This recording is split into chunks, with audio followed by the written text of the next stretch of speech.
स्वागत है आप सभी का सी न्यूज भारत में। मैं हूं आपके साथ ज्योति श्रीवास्तव। वक्त हो चुका है बुलेटिन का, तो आइए शुरू करते हैं बड़ी और खास खबरों का सिलसिला।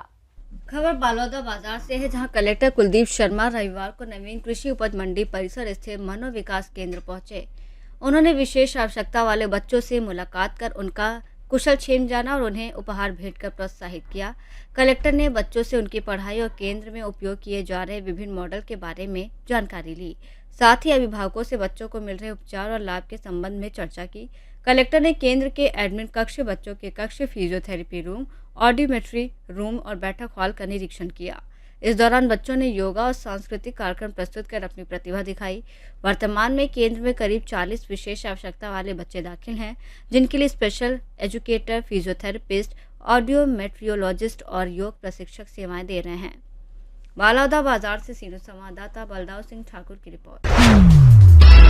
खबर बरेली से है, जहां बहेड़ी नगर के शेरी चौक से 80वें स्वतंत्रता दिवस के मौके पर स्थानीय युवाओं ने विशाल तिरंगा यात्रा निकाली। यात्रा शेरी चौक से शुरू होकर नैनीताल रोड, कोतवाली के सामने, post office road, Punjabi colony और होली चौराहे से होते हुए वापस शेरी चौक पहुंचकर संपन्न हुई। तिरंगा यात्रा के दौरान देशभक्ति के गीतों और नारों से पूरा शहर गूंज उठा। युवाओं ने हाथों में तिरंगा लेकर हिंदुस्तान जिंदाबाद के नारे लगाए। यात्रा में वसीम अहमद, बैटरी वाले, सभासद पुत्र, तश्कील मियाँ, फहीम अहमद, यूनुस, अनमता, हाजी, उवैस सहित कई लोग मौजूद रहे। बरेली से सीनू संवाददाता अब्दुल वासिद की रिपोर्ट। खबर हापुड़ से है, जहां राष्ट्रीय लोकदल रालोद की महिला प्रकोष्ठ की प्रदेश अध्यक्ष के हापुड़ आगमन पर पार्टी कार्यकर्ताओं ने जोरदार स्वागत किया। महिला प्रकोष्ठ की जिला अध्यक्ष डॉक्टर प्रियंका के नेतृत्व में पदाधिकारियों और कार्यकर्ताओं ने फूल मालाएं पहनाकर उनका स्वागत किया।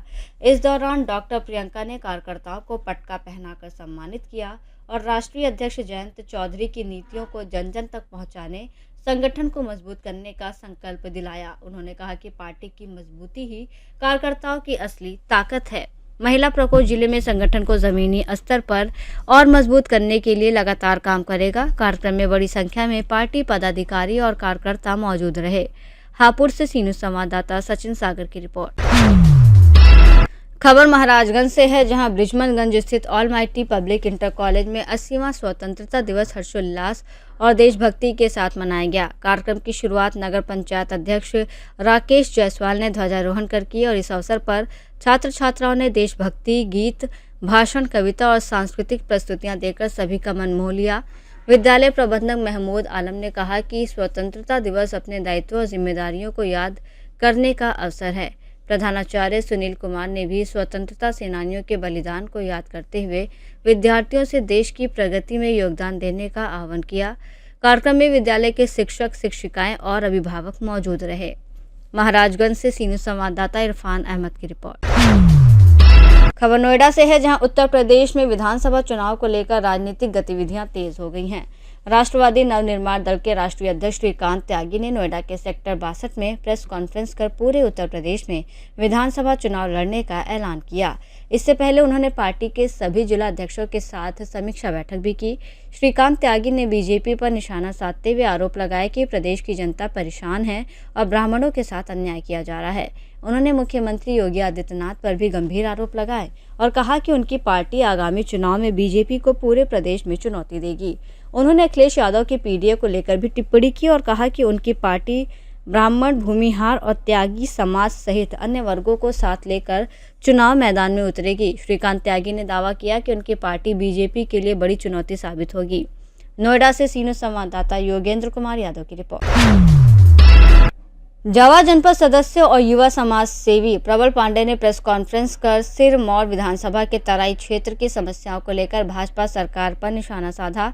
उन्होंने आरोप लगाया कि बिजली, पानी, सड़क, नाली, सफाई और आवारा पशुओं जैसी समस्याएं अब भी बनी हुई हैं और क्षेत्र में भ्रष्टाचार, अफसरशाही हावी है। प्रबल पांडे ने कहा कि समस्याओं के समाधान के लिए सत्ता पक्ष के विधायक को ही अनशन पर बैठना पड़ रहा है, जो सरकार और प्रशासन के लिए दुर्भाग्यपूर्ण है। उन्होंने रीवा ढबौरा सड़क की खराब स्थिति, बाजारों में जल निकासी, पटेहरा नदी के पुल पर सुरक्षा व्यवस्था और एनसीसी कंपनी द्वारा सड़क खोदने के बाद बदहाल रास्तों का मुद्दा उठाया। उन्होंने जावा क्षेत्र की गौशालाओं, अघोषित बिजली कटौती, मनमानी बिजली बिल और तहसील जनपद कार्यालयों में लोगों को हो रही परेशानियों पर भी सवाल उठाए। प्रबल पांडे ने प्रशासन से जमीनी स्तर पर समस्याओं का निरीक्षण कर कार्रवाई और जवाबदेही तय करने की मांग की। आप जनपद सदस्य हैं जवा जनपद के, और आपने देखा होगा कि जवा जनपद में और तहसील के कार्यालयों के संबंध में आप क्या बोलेंगे? भाई साहब, जवा जनपद से शुरू कर देता हूँ। अभी कुछ दिन पहले मीटिंग थी सेक्रेटरियों की, छत गिर के उनके सर पे गिरा, छत का एक टुकड़ा गिरा और उनको लगा और उनको ले जाके रीवा ले गए। सफाई तो इतनी अच्छी कि आप जैसे ही एंटर कहते हैं कि कम से कम एक जो द्वार होता है, दरवाजा होता है, साफ होना चाहिए। राइट हैंड लेफ्ट हैंड पे शौचालय बना है, कभी साफ नहीं होता। गंदगी के नाम में इतनी अंधेर है और पैसा बराबर निकलता है सफाई। पैसा में कमी नहीं है निकलने में, ना कागज में निकलने में कमी है, ना पैसे में। यही हाल तहसील का है। एसडीएम पीयूष भट्ट साहब हैं, उनका नाम है पीयूष भट्ट। तो अब इससे ज़्यादा मैं क्या बोल दूँ? जो उनके पास जाएगा काम कराने, उनको पहले दही पूछना है, उनको घी पूछना है, उनको ये पूछना है कि आपके यहाँ कौन सी सीजनल सब्जी अच्छी मिलती है, और फिर अगर बहुत आपकी पड़ गई तो कल लेते भी आइएगा, मैं बना के खाऊंगा। तो क्या एक एसडीएम को ये शोभा देता है कि काम के अलावा घी, दूध, दही, खोबा ये पूछे? किसी का काम होता है? आप लोग खुद हैं, पत्रकार हैं। गरीब मर रहा है, अपने फाट को लेके मर रहा है, अपनी ज़मीन को अपने नाम कराने के लिए मर रहा है कि मेरे बाबा के नाम ज़मीन थी, मेरे नाम पलटी कर दूँ। इतने के लिए वहाँ पे बैठे हुए हैं दलाल, कोई 2000, कोई 5000, कोई 10,000, जैसे मुर्गा फंस गया उसी तरह हलाल कर दिए। बिना पैसे के तहसील में कोई काम नहीं है। तहसील में नियमित क्या दिनचर्या क्या रहती होगी? आप तो खुद जाते रहते हैं। 1 बजे मेरे ख्याल से 1 या 2 बजे तो एसडीएम साहब आते हैं। इसी तरह तहसीलदार साहब लोग 12 से 1 बजे तक आते हैं, और जो कि ऑफिस टाइम तो 10 बजे से है, और 4 बजे वापस चले जाते हैं, ये बता के भ्रमण में जा रहे हैं। जवा क्षेत्र का अगर भ्रमण कर रहे होते तो ये जवा क्षेत्र आज जवा क्षेत्र दिखता। भ्रमण अगर कर रहे होते तो कीचड़, नाली और गंदगी के अलावा है क्या जवा क्षेत्र में? रीवा से सी न्यूज़ संवाददाता अर्जुन तिवारी की रिपोर्ट। देश जब 15 अगस्त को आज़ादी का 80वां पर्व मना रहा था, उसी दिन जवा तहसील के ग्राम डोरी भीतरी में स्वतंत्रता संग्राम सेनानी जवाहर सिंह को अंतिम विदाई दी गई। 15 अगस्त 2026 को उनका निधन हुआ और पार्थिव शरीर का पूरे राजकीय सम्मान के साथ अंतिम संस्कार किया गया।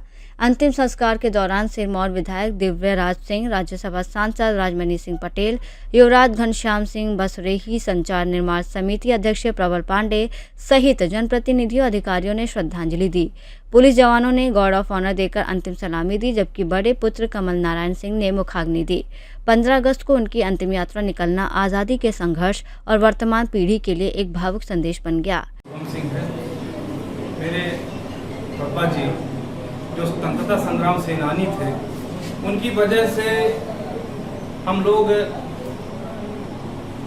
जो आज हैं, हमारे पापा जी उम्र ज़्यादा हो चुकी थी। मैं उनका जब पैर दबा रहा था और ऐसी ऐसी बातें बता रहे थे हमको, तो उनको देख के सुनने में अच्छा भी लगता था, लेकिन दुख भी होता था।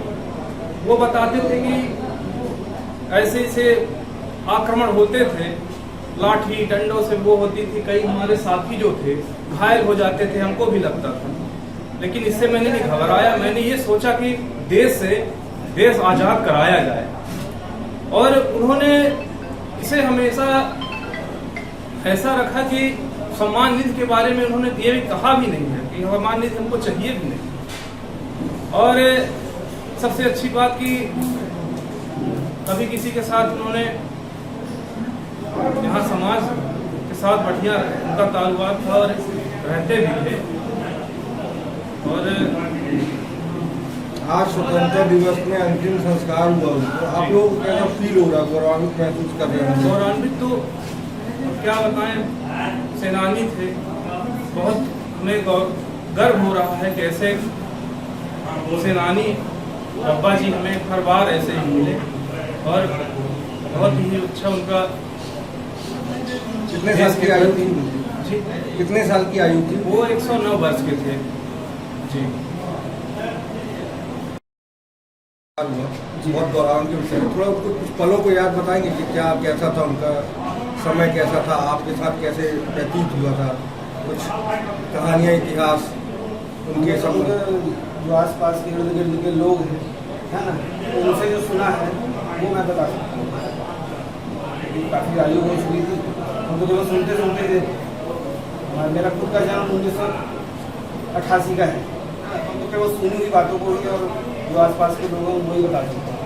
क्या ऐसा उनके आंदोलन में आपने सुना, उनके विषय में थोड़ा चर्चा? जो उनके साथ में सेनानी लोग थे जिन्होंने बंदी गृह में और आंदोलन में साथ में रहा है, तो जैसे कि हमारे लालता बाबा जी हो गए, उनको हमने देखा है, बचपन से हमारे घर आते आते रहे हैं, पड़ोस गाँव के। इसी तरह बहुत सारे और स्वतंत्रता संग्राम सेनानी जो रह चुके हैं, जिनके ताम्रपत्र से उन्होंने लिख करके बोला हुआ कि हमारे साथ में जेल में रहे हैं, जिन स्वतंत्रता संग्राम सेनानी हैं, ऐसे दसियों लोग जो बाद में मंत्री विधायक भी बने, मंत्री भी बने, उन लोगों ने पूरा प्रमाणित किया हुआ है। कौन कौन से आंदोलन में थे वो 1932 वाले में भी थे, है ना, और उसके बाद भी जो 42 में था उसमें भी थे, और जिसमें से अमर पाटन जेल में भी रहे हो, नैनी जेल में भी रहे, नमक आंदोलन था उसमें भी रहे हो, नैनी वाली जेल वाले में शायद उन्होंने गोली और गांठ वगैरह से भी, उसमें भी उन्होंने घायल भी हुए थे लट्ठे से पुलिस के, वो जेल में भी थे, ऐसा पता है। आज 15 अगस्त के दिन उनका अंतिम संस्कार हुआ, कैसा मतलब फील हो रहा है आप लोगों को? क्या परिवार के लिए तो काफ़ी दुख का विषय है हम लोग के लिए, और ये है कि समाज और जो राजकीय सम्मान दिया है उससे थोड़ा हमारा जो दुख है उसमें थोड़ा ये लगता है कि हमें किस परिवार से हमारे बाबा जी ने क्या श्रेष्ठ काम किया है। प्राउड ऐसा फील हो रहा है? हमारे लिए बहुत ही गौरवान्वित करने वाला विषय है। गम का समय है, एक स्वतंत्रता सेनानी अपने बीच नहीं रहा, उसके संबंध में कुछ आप श्रद्धांजलि अर्पित करना चाहें तो? नहीं बिल्कुल। जवाहर सिंह जी डोरी भितरी गांव का नाम उनके नाम से चलता था, और देश के स्वतंत्रता संग्राम सेनानी थे, महान त्यागी थे, समाज सेवी थे। आज उनके निधन पर हम सब लोग बहुत दुखी हैं और क्षेत्र की पूरी क्षति हुई। उनके बारे में मैं इतना जो जानता हूँ कि पारिवारिक और हम लोगों के आंतरिक रिश्ते में थे, उन्होंने कभी अपनी पेंशन, जिसको हम पारितोषिक कहते हैं, उसको उन्होंने स्वीकार नहीं किया। उनका ये मानना था कि जो भी पेंशन राशि हमको मिलेगी वो समाज कल्याण के, देश के कल्याण में आए, कभी पेंशन स्वीकार नहीं किया। और ना ही कभी अपने निजी स्वार्थ के लिए स्वतंत्रता संग्राम सेनानी के रूप में कोई लाभ होगा अपने घर परिवार को दिलाने का प्रयास नहीं किया। लेकिन आज वो अपने बीच नहीं है। आज गार्ड ऑफ ऑनर के साथ उनकी अंत्येष्टि हुई। हम सब लोगों को गांव क्षेत्र के लिए बड़ा गौरव का विषय था, अच्छा लगा। अब हम जरूर ये मानते हैं कि चूँकि वो देश के स्वतंत्रता संग्राम सेनानी थे, महान समाज सेवी थे, तो उनका सम्मान, उनके वारिस, चाहे उनके बच्चे हों चाहे उनके नाती हों, उनको भी स्वतंत्रता संग्राम उत्तराधिकारी परिवार के रूप में सम्मान मिले। शासन प्रशासन का मैं ध्यान आकृष्ट कराना चाहता हूं। और लाल जवाहर सिंह दाऊद डोरी भितरी गाँव से थे, उनके साथ के हम बहुत सारे स्वतंत्रता संग्राम सेनानी जानते हैं, जैसे लालता प्रसाद जी गोगरा, उदयवीर सिंह जी पनासी, मथुरा प्रसाद पांडे सिरमौर। इस तरह से उनके साथ ही हम इनसे नाम सुने तो आज वो सब चीज़ें हम सबको स्मरण आती हैं। माननीय सांसद जी पधारे, हम सब लोग यहाँ उनके अंतिम श्रद्धांजलि के लिए हाजिर हुए हैं। तो ये बड़ा हम सब लोगों को गौरव का विषय है। उनके पद होता, उनकी त्याग तपस्या के लिए उनके परिवार को शासन अवश्य चिन्हित करे और उनका मान सम्मान शासन की ओर से उनके परिजनों को भी मिले। ये भी मेरी एक आप लोगों के माध्यम से मांग है। ठीक, अंतिम संस्कार था, उसमें क्या श्रद्धांजलि में दो शब्द क्या कहेंगे? निश्चित रूप से वो किसी व्यक्ति परिवार के नहीं, वो राष्ट्र के गौरव थे और स्वतंत्रता संग्राम सेनानी के उनसे हम लोगों को प्रेरणा मिलती थी कि व्यक्तिगत स्वार्थ से शुरू करके समाज और देश क्या होता है, देश के लिए भी हमें कुछ देना चाहिए। ये उनके जीवन से हम लोग सब प्रेरणा लेते रहे। आज वो हमारे बीच में नहीं है, निश्चित रूप से हम सब दुखी हैं, लेकिन भगवान से प्रार्थना करते हैं कि उनकी आत्मा को शांति दे और उनके विचारों को हम लोग ऐसे प्रेरणा दें, ऐसी शक्ति दें कि उनके विचारों के अनुरूप हम सब आगे बढ़ सकें, समाज और देश के लिए सोच सकें। ऐसे भगवान से प्रार्थना करते हैं। स्वतंत्रता संग्राम सेनानियों का जीवन ही जो है देश के लिए, समाज के लिए समर्पित होता है। उनका व्यक्तिगत कुछ नहीं होता है। जब ये भाव आ जाता है तभी वो माने देश के लिए मरता है, मिटता है, यातनाएं सहता है और देश के लिए कुछ करता है। और जो उनके परिवार हैं वही प्रेरणा करीब करीब उनके परिवार के लोगों को मिलती है, जिसके ताकत के आधार पर वो आगे बढ़ना चाहते हैं, उनके विचारों को बढ़ाना चाहते हैं। हम चाहते हैं कि सरकार कर रही है स्वतंत्रता संग्राम सेनानियों के लिए, लेकिन और गंभीरता से सोचना चाहिए कि अब वो पीढ़ी करीब करीब खत्म हो रही है। लेकिन उस पीढ़ी के जो परिवार के लोग हैं, उन परिवार के लोगों को भी स्वतंत्रता संग्राम सेनानी परिवार मान करके जो है उनको भी कुछ विषय का विशेष प्रोत्साहन देना चाहिए, सम्मान देना चाहिए, ताकि उनका मनोबल और मजबूत हो कि किस तरह से हम उनकी भावनाओं के आधार पर अपने दायित्व का निर्वाह करें, समाज और देश की सेवा की प्रेरणा लेकर के आगे बढ़ें। रीवा से सीनियर संवाददाता अर्जुन तिवारी की रिपोर्ट। खबर सुल्तानपुर से है, जहां लंबुआ क्षेत्र के चौकिया में चौकिया विकास परिषद के तत्वाधान में एक पेड़ मां के नाम कार्यक्रम का आयोजन किया गया। कार्यक्रम प्रधानाचार्य डॉक्टर दिनेश सिंह के नेतृत्व में हुआ, जिसमें मुख्य अतिथि अपर आयुक्त GST मेरठ सुशील कुमार सिंह रहे। कार्यक्रम के दौरान बंजरिया तालाब परिसर में आम, अमरूद, जामुन, बरगद, पाकड़ और अर्जुन समेत करीब 1100 फलदार पौधे लगाए गए। कार्यक्रम का शुभारंभ सुशील कुमार सिंह और उनकी पत्नी सरिता सिंह ने पौधारोपण कर किया। इस अवसर पर ब्लॉक प्रमुख डॉक्टर कुंवर बहादुर सिंह, वरिष्ठ समाज सेवी राजेश सिंह समेत बड़ी संख्या में लोग मौजूद रहे। कार्यक्रम के दौरान पर्यावरण संरक्षण के लिए अधिक से अधिक पेड़ लगाने और उनकी देखभाल करने की अपील की गई। आज किस तरह का कार्यक्रम था? आज स्वतंत्रता दिवस के इस अवसर पर चौकिया विकास परिषद द्वारा एक पेड़ माँ के नाम वृक्षारोपण कार्यक्रम चल रहा है। इसमें 1100 विभिन्न प्रकार के वृक्ष लगाए जा रहे हैं और यह वृक्ष चौकिया विकास परिषद और गांव के सभी सम्मानित जनों के द्वारा लगाए जा रहे हैं। सर, यहाँ पे पेड़ तो बहुत लगाए जाते हैं, हर साल हजारों नहीं लाखों पेड़ लगाए जाते हैं, लेकिन सुरक्षा के नाम पे कुछ नहीं रहता है। जाली की क्या व्यवस्था है? हाँ, आपकी जानकारी के लिए मैं बता दूं कि चौकिया विकास परिषद ने इस दृष्टि में पहले से ही चिंतन किया है। लगभग 100 ट्री गार्ड बनवा के आज ही उसको लगवाया जा रहा है, ताकि वृक्ष सुरक्षित रह सके और आगे पल्लवित पुष्पित हो सके। इस तरह के आयोजन से क्षेत्र की जो भी सफल व्यक्ति हैं इस तरह का आयोजन कर सकते हैं, उनको क्या संदेश देना चाहिए? मेरा संदेश क्षेत्र के सभी सम्मानित जनों से ये है कि इस तरह का जो कार्यक्रम है वो अपने अपने क्षेत्रों में निश्चित रूप से वृक्ष लगा के पर्यावरण को सुरक्षित करें, ताकि आने वाली संतति जो है उसका उपभोग कर सके। हमारा नाम राजेश सिंह है।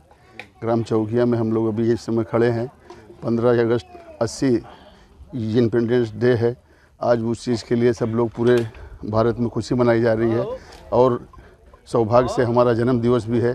उस खुशी में हम लोग चौकिया विकास परिषद के सौजन्य से यहाँ पर 1100 पेड़ का वृक्ष रोपण हो रहा है, जिसमें कि कई टाइप के पेड़ हैं जिनका ये सब किया जा रहा है। आपका जन्मदिन है तो इस गांव के लिए कुछ आप विशेष करेंगे? बिल्कुल करेंगे, हमेशा करते हैं। जो भी वाजिब चीज़ें हैं, जैसे कि वृक्ष रोपण हुआ, सड़क हुआ, तालाब हुआ, जो कुछ भी चीज़ें जो भी समझ में आए, कंबल वितरण हुआ, साड़ी हुआ, क्या कहते हैं, गरीबों की मदद हुई, शादी ब्याह में हर चीज़ करेंगे।